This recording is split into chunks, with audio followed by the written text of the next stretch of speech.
Hello and welcome to Western Perspective. It was the death of a young construction apprentice at Curtin University that forced new work health and safety laws through Parliament. Unions rallied earlier this week calling for the state government's manslaughter legislation to be passed following delays, resulting in it moving through the upper house this week.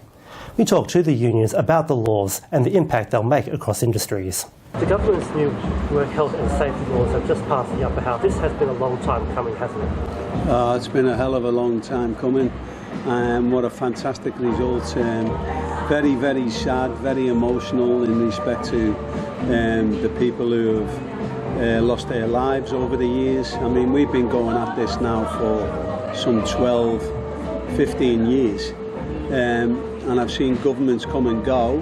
I've seen it in the platform, and as you know, it's been in the McGowan platform for the last 8 years. And now we're seeing it enacted in the upper house, and I want to congratulate, I want to congratulate the trade unions, all the trade unions. It was a fantastic day yesterday, very sad occasion for Johnny and his family, and for the movement at large, but to put the pressure on to make them actually enact and do something for working class people who do die on the job is just tremendous. So what's your take on the laws? Well, my take on the laws is it will deter. Look, it won't stop rogue employers. It will deter them from making sure that they have safe inductions, making sure they're safe on the job, making sure they go home safely. It's not going to stop everything, but these fines, up to $20 million, and I've got to say the jail time on top of that is a deterrent, and if they don't abide by the law, they'll go to jail, which is a great thing. Have employers been cutting corners in terms of safety for too long? Yes. The simple answer is yes, and they still cut corners, and they're always going to cut corners. But they've been getting away with it for too long, and now we're fighting back. Now the unions are coming together, and you're seeing it there at Parliament House. You're seeing it in Brisbane. You're seeing it, I'm not sure whether you've seen the video footage in Singapore, where we had 620 unions come together and 20 million workers, representing 20 million workers, all over rock health and safety, making sure workers go home safe, and we've got fantastic international support, national support. You've seen Brisbane kick it off, the ACT's got it, Melbourne's now got them laws, we've got even sterner laws here now, and the next stage will be Tasmania, Adelaide, or wherever it's got to go. We're going to fight to harmonise them laws all around Australia, and obviously put recommendations to the Worldwide Union Conference internationally to make sure workers go home safe. The unions have been very vigilant in terms of wanting these laws passed, but personally, from a personal standpoint, how upsetting was it to see that a young worker could die and a company could walk away without them being made responsible? Well, you just feel like tearing the walls of Parliament down. When you talk to the families, and I'm not a counsellor, but when you talk to families who've lost their loved ones, I see there's no difference in Mark McGowan's kids or Lisa Harvey's kids or whoever it is, or my children. If they don't come home from work safe and have been killed on the job, I'm sure they'd be very upset. I was very, very upset, and will continue to be upset until these laws are enacted. And now, hopefully in industries where you don't get a second chance, on the docks, heavy machinery, on construction sites, in them types of industries, we need this law, and we've needed it for 10, 20, 30 years, and now it's enacted, and I'm very, very happy with it.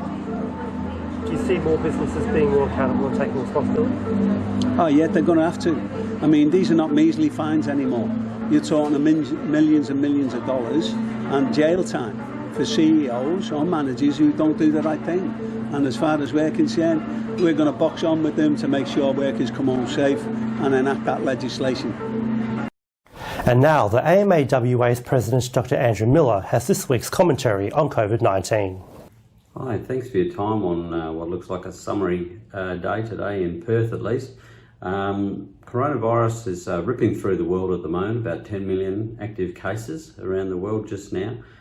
Countries like Belgium, Germany, Mexico are having real trouble keeping their case numbers under control, and yet here in Western Australia we sit in a bit of a bubble.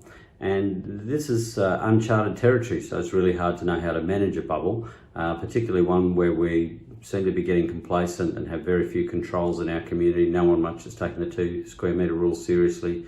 Restaurants aren't taking your number down anymore, so that if we do need to start tracking and tracing, it's going to be an enormous change in culture here in Western Australia. People are going to find it, I think, very difficult if we suddenly have to revert to a situation of controlling an outbreak.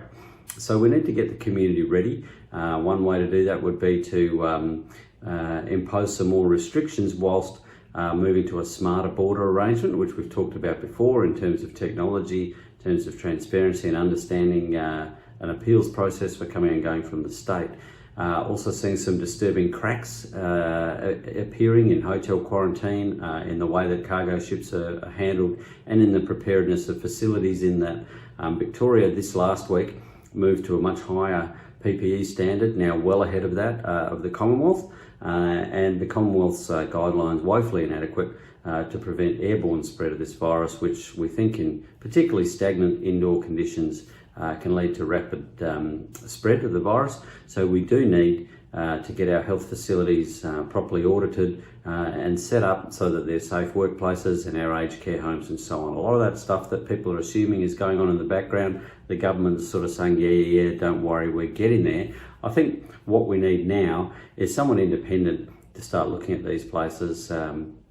So, for example, look at the arrangements that are in place and not just give reassurance as a government that's up for a re-election in March. They don't want to give us any bad news about the preparation. They would much rather tell us, look, we've got it all in hand, it's heading in the right direction. We can't afford to get this wrong. Western Australia only gets one chance at trying to maintain our lack of disease, death and devastation. So very important, I think, at this stage that we have things like the hotel quarantine looked at, not just by the government when there's a problem, things like those people who got let off the ship in Fremantle last week straight into the community, one of them flying over east, one of them going down south, and then a whole bunch of COVID turns up on that ship. We need an independent investigation now, not later on like they're having in Victoria, because the sort of things we're seeing in Victoria where things fell through the cracks, bureaucrats didn't really know what was going on or who was in charge, who was responsible, the federal and the state authorities pointing the finger at each other. We can't afford to have that after the event. Let's have our arguments now about how these things should be run and move to a better way of doing it. Now, there may be some appeal to the idea of turning ships away.